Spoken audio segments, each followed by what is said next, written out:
भारतीय स्वातंत्र्य लढ्यात बहुमूल्य योगदान देणारे नेताजी सुभाषचंद्र बोस यांची आज जयंती। आजच्या दिवशी म्हणजे 23 जानेवारी 1897 या वर्षी त्यांचा जन्म कटक या ठिकाणी झाला होता। तुरुंगात असतानाच कोलकात्याच्या महापौरपदी ते निवडून आलेले होते। 1923 या वर्षी त्यांनी चित्तरंजन दास यांनी स्थापन केलेल्या स्वराज्य पक्षात प्रवेश घेतलेला होता। 1938 या वर्षी काँग्रेसच्या 51व्या अधिवेशनाचं त्यांनी अध्यक्षपद भूषवलं होतं। हे अधिवेशन 51वा असल्या कारणाने 51 बैलांच्या रथातून त्यांची मिरवणूक काढण्यात आलेली होती।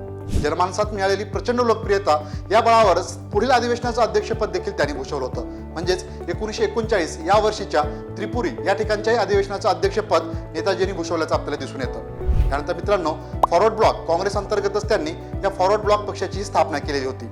रासबिहारी बोस यांनी स्थापन केलेल्या आझाद हिंद सेनेचं यशस्वी नेतृत्व केल्यामुळेच त्यांना पुढील काळामध्ये नेताजी ही उपाधी देखील मिळाली। भारतीय स्वातंत्र्याच्या लढ्यामध्ये तरुणांनी अधिकाधिक सहभाग घ्यावा याकरिता त्यांनी तुम मुझे खून दो मैं तुम्हें आजादी दूंगा अशा प्रकारची घोषणा देखील केलेली होती।